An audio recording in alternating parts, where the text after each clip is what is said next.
Bonjour à tous. Du coup, alors il nous reste encore deux petites choses à voir cette année pour le module MathSTL. Un chapitre complet sur les primitives et un petit truc en plus sur ce qui était des vecteurs, ce qui concernait les vecteurs. Donc, qu'on verra juste après ce chapitre-là. Le petit truc qui nous reste en plus, c'est pas long du tout, donc on panique pas sur la progression. Alors, concernant les primitives, je vous ai envoyé le cours. Là, ce qu'on va faire, c'est que sur cette vidéo-là, je vais expliquer un petit peu comment ça fonctionne. Et puis le but, c'est que derrière, vous soyez capable de faire les exos, poser vos questions, et je vous enverrai le corrigé des exos. Alors, le cours sur les primitives, il va s'articuler en deux points.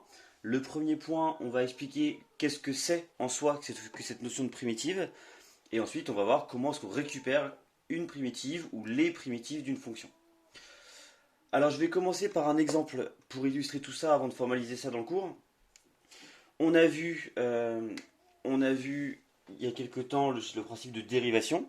Par exemple, si vous avez la fonction 2x au carré plus x moins 1, par exemple, si vous la dérivez, donc la puissance passe devant, ça va nous faire 4x plus 1. Donc cette notion-là de dérivation, dans ce sens-là, on la connaît déjà. Le principe de primitive, c'est d'aller chercher dans l'autre sens. C'est de se dire, la primitive, ou en tout cas on verra qu'on appelle ça une primitive de 4x plus 1, c'est une fonction.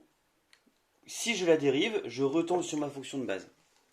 Alors autant pour les fonctions, pour la dérivation, on appelait f et f', autant pour la notion de primitive, si ma fonction de base dont je cherche ma primitive s'appelle petit f, ma fonction qui sera primitive s'appelle grand F. Donc c'est ce que vous avez dans le cours ici, soit f une fonction définie sur un intervalle i, donc c'est juste pour dire qu'on peut travailler sur cet intervalle-là. Quand vous travaillez en physique, c'est votre intervalle d'étude. On dit que grand F est une primitive de petit f si grand F', donc la dérivée de grand F, c'est petit f. Donc au final, on est sur la notion inverse de dérivation. La dérivation, c'est d'aller dans ce sens-là. La primitive, c'est de se dire quelle serait une fonction qui me donnerait ma fonction f en dérivant. Vous avez un exemple juste en dessous, alors qui n'est pas du coup l'exemple que je vous ai mis sur mon petit tableau ici. On considère les fonctions f 6x-1 et grand F 3x au carré moins 2x, 3x au carré moins x plus 4, pardon, et on vous demande de vérifier que grand F est une primitive de f. Pour vérifier que grand F est une primitive de f, vous prenez grand F, 3x au carré moins x plus 4.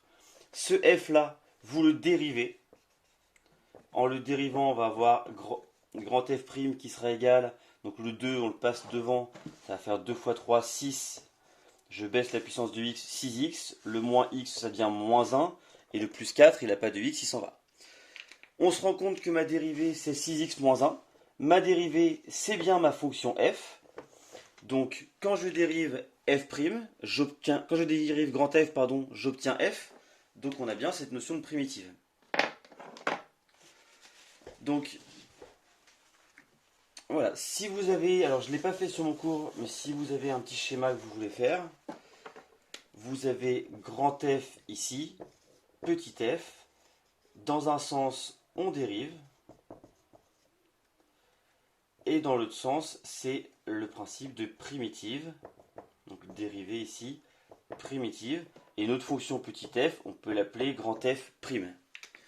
Dans un sens je dérive, et dans l'autre sens je prends une primitive. Donc vous avez la même chose exactement avec un autre exemple juste en dessous. Vous avez une fonction f qui est égale à x au carré moins 2x plus 5. Et on vous donne une primitive en vous demandant de vérifier que c'est bien une primitive. Donc vous avez grand f de x qui est égal à 1 tiers de x au cube moins x au carré plus 5x moins 1. Et on vous demande de vérifier que ça c'est une primitive. Donc comme tout à l'heure, vous prenez la fonction grand f que l'on vous donne. Pour l'instant on vous la donne, on n'a pas encore appris à trouver tout seul. Vous la dérivez et vous vérifiez que vous obtenez bien votre fonction f de base. Alors, sur un exemple encore, on va repartir sur un mot qu'on utilise beaucoup depuis tout à l'heure. à chaque fois on dit que c'est une primitive. C'est la petite remarque ici. Alors la deuxième remarque, c'est on dit une primitive. Par exemple, si votre fonction f de base c'est 6x plus 4, vous pouvez avoir comme primitive f1 de x qui est égal à 3x au carré plus 4x moins 1. Parce que quand je dérive 3x au carré, ça me donne 6x. Quand je dérive 4x, ça me donne 4. Et le moins 1, il s'en va. On part du principe que le moins 1, les constantes dans nos fonctions qu'on cherche à dériver, donc je vous rappelle, dans ce sens-là, on dérive pour aller de grand F à petit f, les constantes, elles disparaissent. Le moins 1 n'apparaît pas dans la dérivation. Donc au final, si j'imagine une deuxième fonction grand F2 de x est égal à 3x au carré plus 4x plus n'importe quoi, alors dans l'exemple je vous ai mis plus 7, bah en dérivant ça marchera aussi. En dérivant on obtiendra aussi notre fonction f.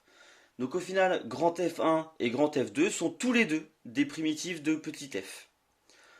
Ces deux fonctions-là, si je les dérive, j'obtiens la même fonction dérivée qui est ma fonction petit f. Donc je vous ai mis une liste d'exercices qui sont associés à ce point-là dans votre livre, et donc je vous laisse aller voir tout ça. Donc voilà. Toujours sur cette même vidéo, je vous fais le petit 2, et puis ensuite je ferai une deuxième vidéo pour le grand 2, histoire que ce ne soit pas trop un seul gros bloc. Sur ses propriétés. Donc, la première propriété, c'est un petit peu ce qu'on vient de voir. La première propriété, c'est de se dire, bah, ok, que j'ai un moins 1, un plus 7 à la fin, ça change rien. Donc, si je connais... Hop, et là, dérivé, et là, dans l'autre sens, on prend les primitives. Si je connais une primitive, j'ai une fonction f ici, je cherche à récupérer une primitive, et je connais une de ces primitives. Toutes les autres primitives, c'est-à-dire qu'on dit bien une primitive parce qu'il y en a plein, on dit qu'il n'y a pas unicité de la primitive, toutes les autres primitives, elles peuvent s'écrire sous la forme ma fonction f ici, plus un réel, plus quelque chose. Donc on appelle ça plus k ici pour dire que ça peut être n'importe quel réel. Mais tout à l'heure, par exemple, dans notre exemple de cours, on avait 3x au carré plus 4x moins 1 comme première primitive. Au final, à la fin, on pouvait mettre plus 7, plus 24, plus 200, ça ne dérangeait pas du tout, puisque cette constante-là, elle s'en allait à la dérivation. Donc si j'en connais une, pour toutes les connaître, il suffit juste que je rajoute un plus k, donc n'importe quel réel ensuite, à la fin. Et ça va bien nous servir, parce que la plupart du temps, et c'est ce qu'on vous met dans la remarque qui est juste après l'exemple, la plupart du temps, on cherche effectivement une primitive, dans un exercice de physique par exemple, ou de chimie, un truc voilà, applicatif. On cherche une primitive, mais on ne cherche pas n'importe laquelle. On en cherche une qui vérifie une condition, et la plupart du temps, cette condition-là, c'est la condition initiale. Par exemple, si vous parlez de cinématique dans une réaction chimique, ou si vous parlez de mécanique, d'équation de mouvement, etc., généralement, on sait à peu près ce qui va se passer et on connaît notre condition initiale. Notre condition initiale, c'est de se dire qu'est-ce qui se passe quand t égale 0, quand ma variable est égale à 0. Et généralement, on donne une condition qui va nous permettre pas de travailler avec n'importe quelle primitive. Ce ne sera pas de se dire je peux rajouter plus n'importe quoi à la fin, mais de se dire bah, la seule primitive qui m'intéresse, c'est celle-ci. Donc le premier exemple sur l'unicité de la primitive, je vous laisse le regarder vous-même, c'est un peu la même chose que ce qu'on avait fait avant. Se dire qu'on est plus 12, moins 47, plus 2020 à la fin de notre primitive, ça ne change rien, puisqu'à la dérivation, cette constante-là disparaît. Moi, ce qui va m'intéresser, c'est l'exemple qui est juste en dessous. L'exemple qui est à la fin de la page 2, du coup. Vous avez une fonction de base, qui est la fonction... Alors, là, ici, je vous mets f de t, parce que la plupart du temps, souvent... En physique, votre variable c'est le temps, donc au lieu de l'appeler x, on l'appelle t. Ça revient exactement au même. Vous avez votre fonction f de t, hop, je vais juste avancer ça pour pas écrire trop mal, est égal à 9t au carré, moins 2t, moins 1. Ça c'est votre fonction f de t. Première chose, on vous dit, vérifiez que votre fonction grand F de t